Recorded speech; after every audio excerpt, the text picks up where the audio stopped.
다들 헷갈리는 게 뭐냐면 트럼프가 관세 협박을 하는 게 블러핑이다 뭐 이런 의견이 많거든요. 제가 봤을 때는 진심이에요. 이런 이유가 좀 있습니다. 그래서 최근에 뭐 정신이 없잖아요. 이게 개헌 문제는 이제 좀 지나간 것 같고 최근에 이제 좀 정신 없는 거는 이제 트럼프 때문인데요. 2018년이 다시 시작되는 거하고 똑같은데요. 2018년 트럼프 1기 때 한 4년, 5년 동안 정말 정신이 없었거든요. 트럼프가 워낙 그 급진적인 정책도 많이 쓰고, 그 다음에 직접적으로 SNS에다가 자기 의견이나 그런 코멘트를 하기 때문에 이런 말 한마디 한마디에 그 자산시장에 요동을 치는 그런 어떤 정신없는 시기를 보냈었는데요. 지금 이제 다시 트럼프 2기가 시작된 게 실감이 나고 있습니다. 그래서 이번에 관세 문제로 뭐 멕시코하고 캐나다, 그다음 중국에 대해서 관세를 부과를 하면서 또 난리가 났었죠. 난리가 났는데 그래서 오늘 이슈를 그걸로 잡아갖고 왔는데 또 어젯밤에 또 뒤집어졌어요. 어젯밤에 새벽에 트럼프가 또 이제 관세 부과를 뭐 한 달 유예하겠다 그렇게 또 얘기를 해가지고 이게 이제 트럼프 정책의 좀 특징이긴 한데 굉장히 유동적이고 변화가 심해요. 변화가 심해서 이 트럼프의 말 한마디 한마디를 보고 움직이면 완전히 이제 자산시장에서 거꾸로 타게 돼 있거든요. 막 그 트럼프가 어떤 말을 해서 겁먹고 팔면 거기가 바닥이고 또 트럼프가 어떤 얘기해서 막 질러 사면 또 거기가 상투고 뭐 이런 경우가 굉장히 많을 수 있습니다. 그래서 아주 노련한 트레이더를 제외하면 이게 굉장히 이제 힘든 시장이라고 할 수 있습니다. 그래서 지금 관세 이슈를 좀 갖고 왔는데 이 관세 이슈는 어저께 전에 만든 거기 때문에 어저께 이제 한 달 유예된 거 감안하고 좀 들으시면 될 것 같고요. 제가 볼 때는 이제 트럼프 정책의 가장 핵심이 관세 정책이죠. 이번에 이제 공약한 거 중에서 뭐 불법 체류자를 다 이제 본국으로 송환시키겠다. 이게 제일 큰 정책 중에 하나고, 그 다음에 두 번째 중요한 정책은 이제 관세를 통해서 이제 세수를 확보하겠다. 뭐 이런 건데 제가 봤을 때는 진심이에요. 그러니까 지금 이제 다들 헷갈리는 게 뭐냐면 트럼프가 관세 협박을 하는 게 저거는 일종의 블러핑이다. 뭐 이런 의견이 많거든요. 블러핑이다라고 믿고 싶은 거죠. 이제 블러핑이라서 관세로 협박을 하고 원하는 거 얻어내면 관세를 안 때릴 거다 이렇게 보는 거죠. 그래서 관세는 하나의 이제 그 비이클이라고 하죠. 이렇게 협상의 레버리지로 이용을 하고 실제로 얻어낼 수 있는 거는 뭐 다른 걸로 얻어내고 관세는 생각보다는 많이 안 때릴 거다. 왜냐하면 관세를 많이 때리면 미국도 어려워지거든요. 사실 인플레이션 압력도 커질 수 있고요. 가격이 올라가니까.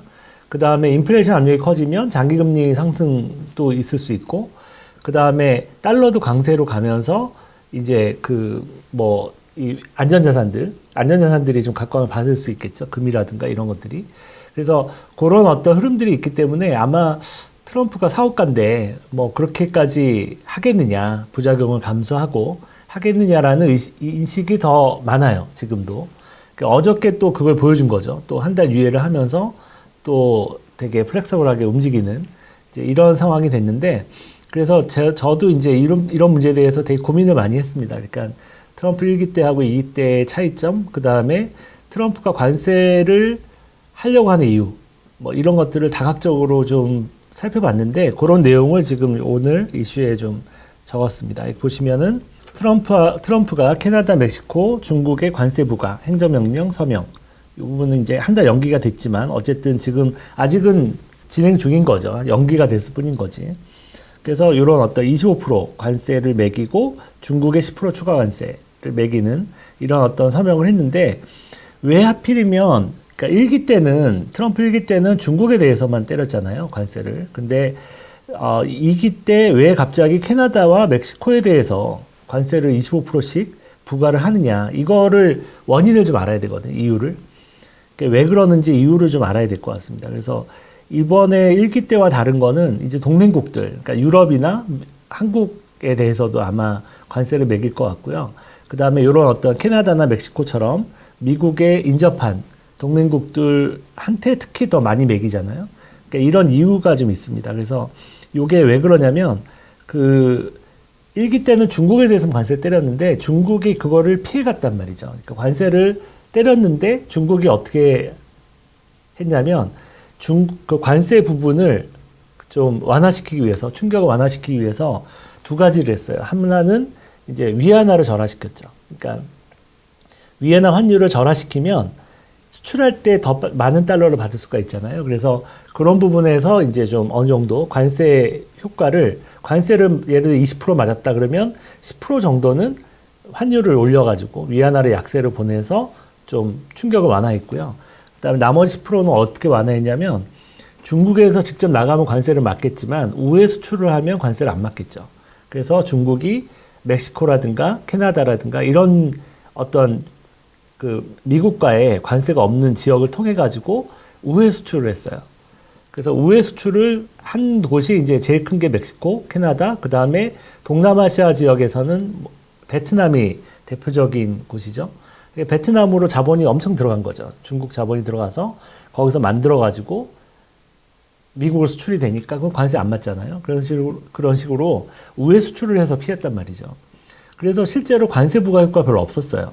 그러니까 트럼프가 원했던 그런 효과가 별로 없었기 때문에 이번에는 그런 전철을 밟지 않기 위해서 이제 캐나다와 멕시코에 대해서 25%를 때린 거예요.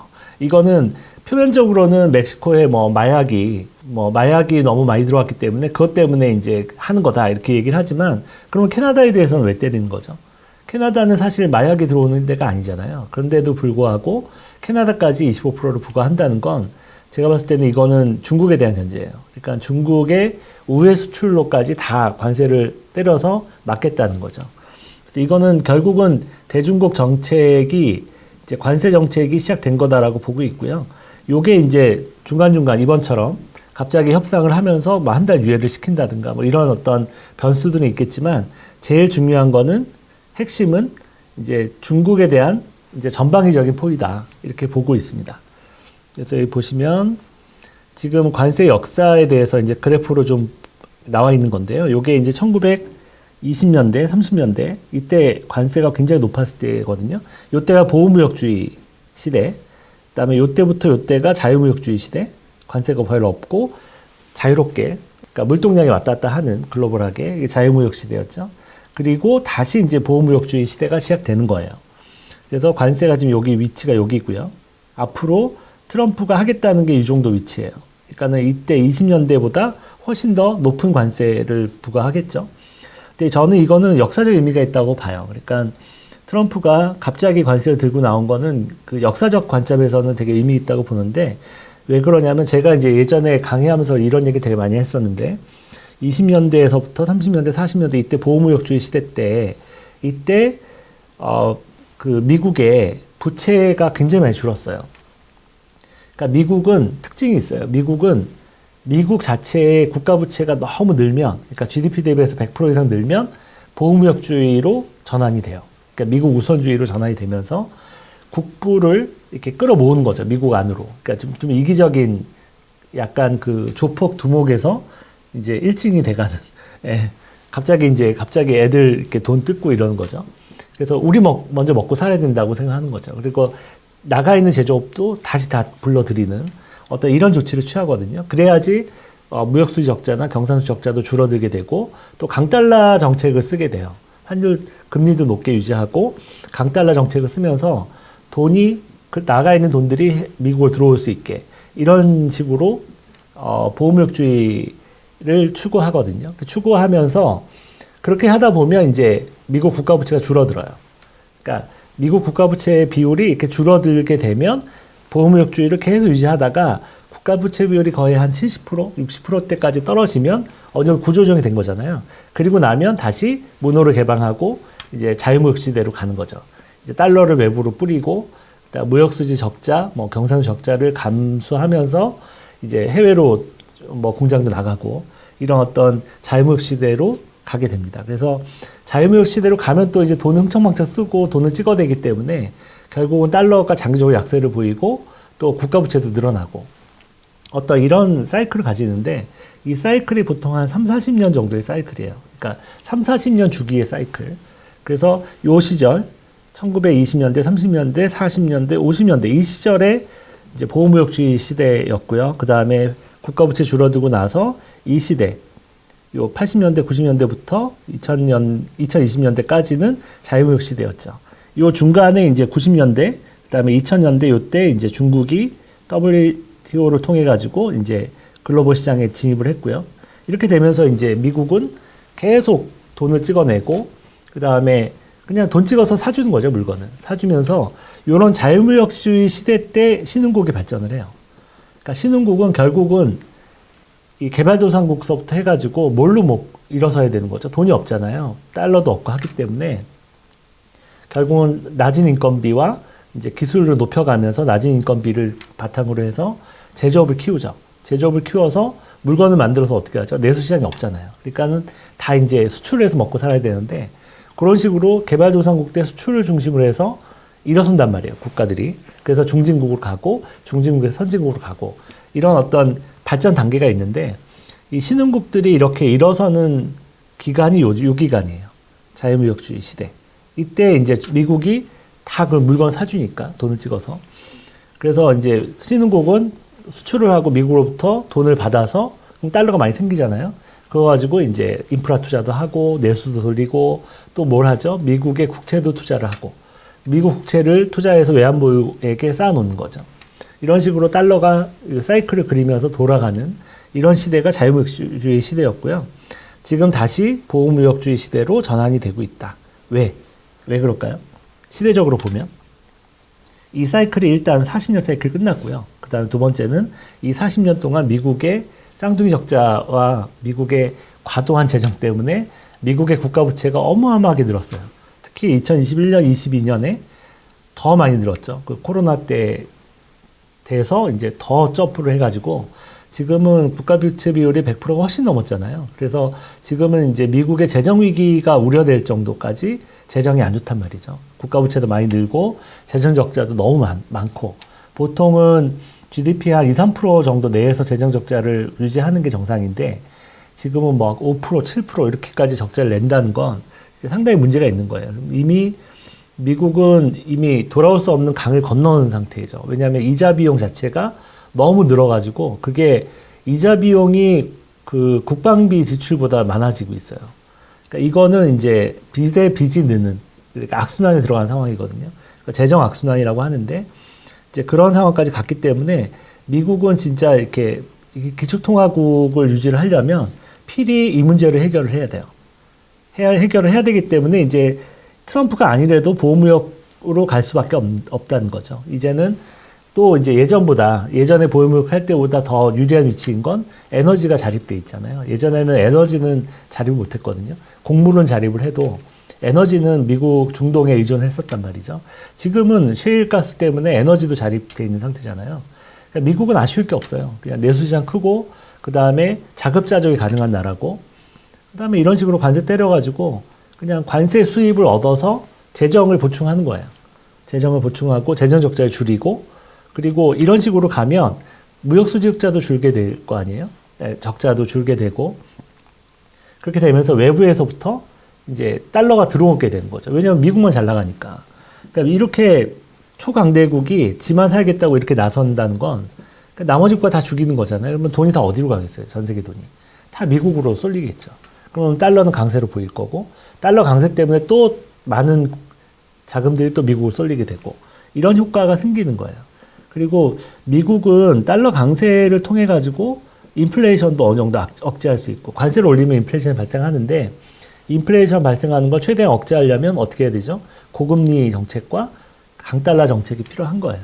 그래서 예전에 보호무역주의 시대 때 항상 보면 달러 강했고 그 다음에 전 세계 돈이 미국으로 몰리고 그 다음에 뭐였죠? 금리 높았어요. 인플레도 높고 이제 이런 단계였었는데 지금이 이제 그런 단계로 가는 역사적인 어떤 스텝이라는 거죠. 이게 보호무역주의 시대로 가는 거는. 그리고 요 시대 때 보면 항상 또 뭐가 생기냐면 지금 중국과의 패권 전쟁이 또 하나가 곁다리로 꼈잖아요. 이거는 패권 전쟁을 하려면 방법이 없어요. 블록화 해가지고 중국을 고립시키는 수밖에 없는데 이 고립시키는 과정에서 이게 또 뭐예요? 이게 또 보호무역주의를 더 강화시키는 하나의 이슈가 된다는 거죠. 이벤트가. 그래서 중국과의 또 패권 전쟁이 또 하나 붙어 있기 때문에 더욱더 강하게 이제 블록화가 될 수 있고 그 다음에 중국을 고립시키려고 하다 보니까 중국에 의존하고 있는 제조업을 미국을 불러들여야 되고 그러려면 이제 강제로 해야 되겠죠. 이거를 오라고 오겠어요. 미국 인건비가 높은데. 그래서 이제 IRA나 뭐 이런 법안 만들어서 이제 보조금 지급하고 했잖아요.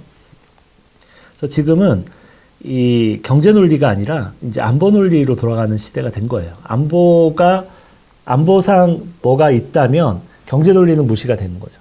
그러니까 안보 논리가 우선인 거고. 이제 그런 시대로 가고 있습니다. 그래서 그렇게 보면 지금 트럼프의 관세 정책은 그런 면에서는 의미가 있다. 의미가 있고 제가 볼 때는 하나의 대세인 것 같다. 대세인 것 같은데 이 과정에서 이제 트럼프가 워낙 왔다 갔다 하다 보니까 관세를 부과했다가 또 막 연기했다가 또 지멋대로 하잖아요. 그러니까 이 너무 정신이 없지만 큰 흐름은 이렇다는 거예요. 결국은 중국을 견제하는 방향이다. 그래서 제가 한번 정리를 해봤는데 중국의 관세 부과 배경하고 전망이라고 해서 제가 해봤는데 이 관세 부과의 목적이 뭐냐. 첫 번째가 중국의 우회 수출 기지를 정밀 타격하는 게 목적이다. 그러니까 중국의 우회 수출 기지를 정밀 타격하는 게 일단 목적이라는 거죠. 그래서 뭐 펜테날이나 뭐 이런 마약에 대한 것만 있다면 멕시코만 했겠죠. 부과를. 근데 캐나다까지 부과했다는 건 이제 중국의 우회 수출 기지를 정밀 타격하는 게 1차 목표라는 거. 그 다음에 두 번째는 부족한 세수를 관세로 확보하는 거. 이 부분은 이제 재정 적자를 축소시키는 거죠. 그러니까 해외에서 그거를 걷는 거예요, 세금을. 그러니까 국내 그 미국인들이 활동을 하고 소득세를 내잖아요. 법인세도 내고. 이 세금 말고 외부에서 세금을 걷는 거예요. 우리나라 시장을 열어줬으니까 니네가 우리나라 시장 와서 팔잖아, 물건을. 그러면 세금 내고 가. 이렇게 하는 거죠. 그러니까 물건을 팔아서 얻은 이익에 대한 세금을 걷는 거예요. 징수를 하는 거예요. 근본적인 개념이 바뀌고 있는 거예요. 미국은 자국인한테만 세금을 받는 게 아니라 자국의 시장을 이용한 이용료를 받고 있는 거예요. 이제 그런 목적이 있다는 거죠. 그걸 가지고 재정 적자 축소도 하고 부채도 좀 줄이고 이런 역할을 하겠다는 거예요. 요게 목적이기 때문에 제가 봤을 때는 이 목적은 분명한 것 같아요. 여러 가지 기구도 만들고 한거 봐서는 이제 뭐 요걸로 끝나는 게 아니라 뭐 이렇게 한 달 연기했으니까 그냥 그렇지 블러핑이었지 그냥 이러고 넘어갈 게 아니라는 거예요. 그래서 어저께 미국 시장을 보면서 제가 새벽에 늘 일어나서 시장을 보는데 좀 한 가지 느낀 게 있어요. 이게 한 달 유예됐다고 하면 예전 같으면 바로 플러스 나고 급등했을 거예요. 왜냐면 그 관세 때문에 많이 빠졌었잖아요. 근데 어제 보니까 마이너스 폭만 좀 줄이고 플러스는 안 나더라고요. 보니까. 그래서 이거는 이게 그냥 계속 진행형으로 보는구나 시장이 이렇게 판단이 들더라고요. 그래서 이 관세의 목적이 두 가지라고 생각하는 두 가지라는 걸 잊어버리시면 안 돼요. 트럼프가 워낙 왔다 갔다 하니까 중간에 잊어먹게 되거든요. 근데 이거는 두 가지 목적이 있다. 그리고 다음 타겟은 또 다른 우회 수출 국가인 베트남이나 인도네시아 이런 쪽으로 아마 또 관세 공격에 들어갈 거고요. 그 다음 타겟이 뭐냐면 미국으로부터 무역자를 많이 내고 있는 국가들 상대로 이제 하겠죠. 그게 이제 독일, 유럽에선 독일, 한국, 일본 이런 식으로 순차적으로 아마 부과가 되지 않을까 생각이 듭니다. 그래서 요거는 뭐 좀 장기적으로 보면 이 트럼프 때 관세 정책은 일시적인 어떤 현상이나 또는 블러핑이 아니라 이런 어떤 시대적인 흐름이 있다는 거예요. 시대적 흐름을 가지고 하는 거라서 미국이 국가 부채를 어느 정도 줄여서 그런 위기에서 벗어나는 국가 부채 위기에서 벗어나는 또는 재정 위기에서 벗어나는 수준까지 갈 때까지는 지속이 될 것 같다. 이렇게 생각이 듭니다. 그리고 만약에 트럼프가 이제 이번 임기를 끝내고 다음 임기 때는 못 하겠죠. 두 번 했으니까. 근데 또 법 바꿔서 할 수도 있어요. 할지도 몰라. 그 사람은 어떻게 될지 모르겠어. 막 억지로 막 바꿔서 할지도 몰라요. 어떤 방법을 찾아내서든. 아니면 다음에 민주당 정권이 들어오더라도 아마 이런 어떤 이 자리 잡힌 관세 부분은 아마 계속 유지할 수도 있어요. 이런 부분들 아마 이렇게 생각을 하시면 될 것 같고 이렇게 되면 신흥국이 참 어려워져요. 그러니까 부호무역주의 시대가 되면 개천에 있어 용나기가 힘들다는 거죠. 그러니까 일종의 이제 비유를 하자면, 그러니까 이런 어떤 신흥국들이 어려운 환경에서 이렇게 만들어가지고 제조업 일으켜서 뭐 이렇게 해가지고 일본도 그렇게 컸고 우리나라도 그렇게 컸고 그 다음에 중국도 그렇게 해서 컸죠. 다 이제 미국 시장 이용해서 큰 거예요. 그 다음에 인도도 크고 있고 이제 베트남도 지금 크기 시작했죠. 근데 이런 부분들이 지금 약화된다는 거예요. 이렇게 미국의 스탠스가 바뀌면서 대신 이제 인도나 베트남처럼 약간 미국의 우방 국가들 그러니까 친미국 국가들이죠. 이런 국가들은 오히려 역할이 커질 수도 있죠. 그래서 보면은 베트남이나 인도가 좀 잘 나가잖아요. 그 대신 이제 중국은 이제 망가질 수 있는 거죠. 그래서 중국이 지금 수출을 좀 줄이고 의존도를 줄이고 내수 의존도를 높이기 위해서 노력을 하고 있지만 지금 완전히 실패하고 있죠. 부동산 버블이 무너지면서 이 중국 인민들이 너무 가난해졌어요. 부채 더미에 올라앉아 있고 그런 상황에서 어떻게 내수가 돌 수 있겠어요. 그러니까 지금 중국은 내수를 일으키는 건 거의 실패한 것 같고 그 다음에 유동성 함정이 시작됐기 때문에 제가 봤을 때는 일본식으로 장기 침체에 들어가고 있거든요. 그래서 내수 일으키는 거는 실패할 것 같고요. 결국은 많은 시간이 필요해요. 많은 시간이 필요하고 결국은 이제 미국은 중국은 첨단 기술, 첨단 그 산업들을 반도체 지금 떠오르고 있고 그다음에 드론이라든가 로봇이라든가 인공지능 또는 전기차 그다음에 2차 전지까지 이런 어떤 첨단 산업 쪽에서 뭔가 경쟁력을 확보해서 현재 우리나라가 누리고 있는 그런 첨단 산업 쪽에서의 그 위치 있잖아요. 우리나라가 제조 강국으로서의 위치를 뺏는 거죠. 화학까지 해서. 그래서 중국이 이제 우리나라의 위치를 뺐으면 어느 정도 스무딩은 좀 되겠죠. 그 경계 침체되는 게.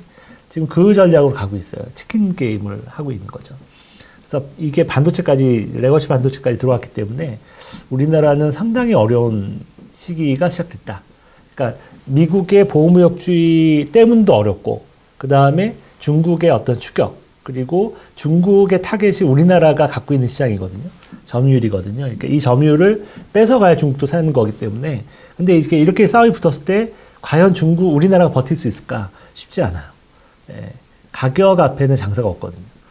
가격과 물량 공세로 치킨 게임을 해가지고 우리나라 산업들을 다 무너뜨리고 있기 때문에 지금 화학도 무너졌고 철강도 무너졌고 지금 반도체도 무너지고 있잖아요. 그래서 이런 부분들이 이렇게 차근차근 우리가 일본을 뺏었듯이 중국이 우리나라 산업을 뺏어가고 있다는 거죠. 그래서 우리나라가 가장 어려운 위치에 있지 않나, 중국보다 더 어렵지 않나. 우리나라는 내부적으로는 또 부동산 버블과 가계부채 버블을 끼고 있기 때문에 자영업 버블까지 끼고 있기 때문에 이 내부의 폭탄을 갖고 있단 말이죠. 이런 상황에서 이제 수출 시장을 뺏기는 거라서 상당히 어려우시지 않을까 생각이 듭니다. 되게 우려가 됩니다. 그래서 우리나라도 이때는 이제 외교적으로 잘 해야 될 텐데 좀 걱정이 많습니다. 그래서 관세 전쟁의 영향은 관세가 이제 이렇게 보편화되면 어떻게 될까요? 달러는 강세로 갈 수 있어요. 왜냐하면 이게 이 신흥국 입장에서는 관세를 부과받는 입장에서는 방법이 없어요. 통화를 절하시키는 수밖에 없거든요. 통화 절하시킨다는 건 일본도 그렇고 우리나라도 그렇고 중국도 그렇고 다들 절하시키려고 할 거 아니에요. 그게 이제 화폐 전쟁이거든요. 자국의 화폐 가치를 떨어뜨려서 수출을 살리려고 하는 거죠. 또 관세 효과도 관세 충격도 스무딩 시키고 이런 식으로 하기 때문에 당연히 반대쪽에 있는 달러가 또 강해질 수밖에 없는 거고요. 그 다음에 비달러 국가들의 상대적인 경제 타격이 클 거다. 이런 부분들이 달러 강세로 연결이 되는 거죠. 다들 이제 관세 맞아가지고 다들 초토화되어 있으니까 어떻게 되겠어요? 투자하는 돈들이 신흥국에 투자 안 하겠죠. 신흥국에 투자하는 돈이 늘어날 때는 언제냐면 자유무역 시대 때 늘어나는 거예요. 근데 이게 끝나고 이제 보호무역 시대가 됐잖아요. 미국이 조폭 두목 역할을 하다가 일진으로 바뀌었단 말이에요. 그러면은 당연히 이 글로벌 돈들은 미국으로 갈 수밖에 없고요. 또 미국이 이 무역수지 적자, 적자를 많이 내줘야 해외로 달러가 풀려나갈 거 아니에요. 그래서 달러가 약세를 보이는데 이런 식으로 미국이 자기 걸 챙기기 시작하면 무역수지 적자나 경상수지 적자도 줄어들게 되면 외부로 나가는 달러가 줄어든단 말이에요. 그렇게 얘기는 뭐예요? 미국 외, 바깥에 돌아다니는 달러가 줄어든다는 거잖아요. 달러 통화량이. 그 얘기는 곧 달러 강세를 의미하는 거죠. 그래서 원래 보호무역주의 시대와 관세의 시대 때는 달러는 강세를 보일 수밖에 없다. 요게 이제 하나의 키포인트고요. 그 다음에 보복관세 대응이 이제 확산이 되겠죠. 그러니까 상대방 입장에서 또 보복관세를 할 거 아니에요. 서로 보복을 하기 때문에 이런 보복관세 대응까지 확산이 되면 글로벌 보호무역주의가 더 확산이 되고 물동량이 감소해요. 그러니까 이거는 이제 보복까지 시작이 되면 이제 물동량 자체가 줄어든다는 거죠. 이 보복주의는 이제 쟤네가 40% 때리면 우리 40% 때리고 그럼 쟤네가 받고 더블로 또 때리고 이런 식으로 해서 서로 막 때리기 때문에 그렇게 되면 물동량이 어떻게 되겠어요? 서로 수출입이 스톱이 되겠죠. 여기까지 가면 이제 글로벌 경제가 완전히 이제 공황으로 빠지는 거예요. 그러니까 글로벌 물동량이 감소하면서 공황으로 빠지고 이제 대외 무역 의존도가 높은 우리나라 같은 국가들은 치명타를 입겠죠. 그러니까 여기까지는 가면 안 되는데 여기까지 가면 진짜 큰일이에요. 여기까지 가면. 근데 과거 20년대, 30년대는 여기까지 갔었어요. 그래서 서로 막 보고가에서 때리면서 글로벌 물동량이 막 감소하고 대공황이 왔었잖아요. 그때 30년대. 근데 이 대공황이 오고 나서 이제 너무 힘드니까 이제 이게 끝났어요. 관세 현제이 끝났는데 대공황이 오고 나서 끝났다는 게 의미가 있는 거죠. 이런 식으로 막 서로 하다가 대공황이 와서 끝났다는 거예요. 그래서 이것도 이제 결국 이렇게까지 가면 미국도 무사하지 못하다. 그러니까 여기까지만 안 가면 미국은 괜찮은데 나머지 국가는 힘들지만 미국은 괜찮은데 여기까지 가면 이제 미국도 무사하지 못하다. 그러니까 미국도 공황에 빠질 수 있다. 대공황에. 극심한 경제 침체에 빠질 수 있다는 거죠. 그래서 여기까지 갈지는 모르겠어요. 근데 가지 않을까요? 보통 안 간 적은 없었기 때문에 갈 수도 있다고 보고 있습니다. 근데 유럽의 대응이 좀 중요해요. 중국과 유럽의 대응이 중요한데 유럽이 만약에 보복 관세로 대응을 한다 이러면은 이제 여기까지 갈 수가 있고요. 만약에 유럽이 좀 참아주고 그냥 관세 두드려 맞고 그냥 조용히 있는다 이러면은 뭐 여기까지는 안 갈 것 같고 그렇습니다. 그 다음에 세 번째 영향은 미국 내 인플레이션 압력이 아무래도 상승을 하겠죠. 상승할 수밖에 없잖아요. 관세를 올리면 그게 누구한테 그 부담이 가겠어요? 소비자한테 가는 거예요. 가격 전가가 돼서. 근데 이렇게 되면 인플레이션 압력은 상승하는데 그러면 미국 입장에서는 달러 강세가 좋겠어요? 약세가 좋겠어요? 강세가 좋겠죠. 달러 강세가 돼야 인플레이션 압력이 올라가는 거 스무딩 시킬 수가 있잖아요. 약화시킬 수 있고 그 다음에 미국의 장기금리도 상승하겠죠. 인플레이션 압력이 높아지니까. 장기금리가 상승하면 어느 정도 긴축이 되면서 인플레 압력도 좀 낮출 수가 있단 말이죠. 그래서 인플레 압력은 상승하겠지만 달러 강세하고 장기금리 상승이 필연적으로 따라오기 때문에 이런 부분으로 인플레이션이 그렇게 폭발적으로 늘지 않고 어느 정도 선에서 유지가 될 거다. 억제가 될 거라는 거예요. 그러면 미국 입장에서 나쁠 건 없는 거죠. 미국 입장에서 만약에 관세를 때렸는데 이것 때문에 막 인플레이션이 너무 걷잡을 수 없이 높아지는 게 문제잖아요. 그러면은 이제 이게 효과가 없는데 그래서 이제 미국은 고금리하고 강달러 정책을 선호할 수 있다는 거예요. 관세 정책을 쓰면 이 두 가지를 선호할 수 있다는 거예요. 어느 정도. 그래야지 해외에서 자금도 들어오고 미국이 또 재정 적자가 심해서 지금 해외에서 미국 국채 수요가 줄어들고 있잖아요. 이게 이제 심해지면 이제 장기금리가 급등할 수가 있단 말이죠.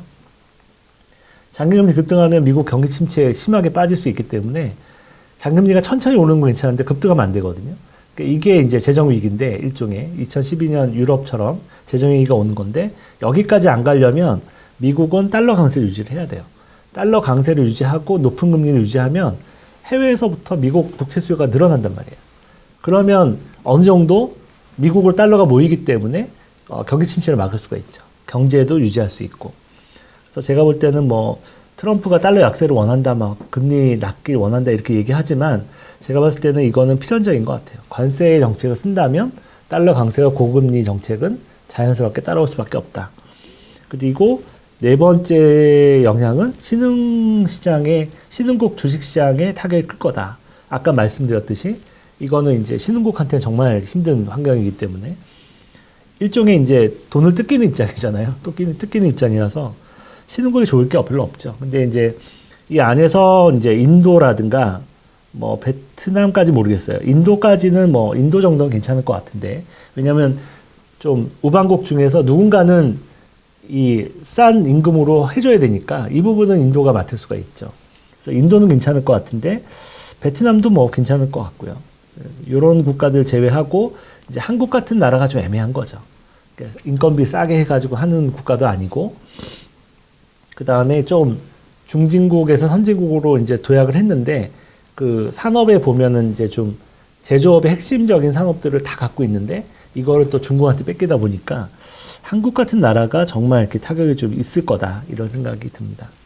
그래서 이제 국장에 투자하는 거는 좀 아직은 아닌 것 같다. 예. 앞으로 한 3, 4년, 4, 5년은 국장에 투자하는 거는 좀 조심하시는 게 좋다.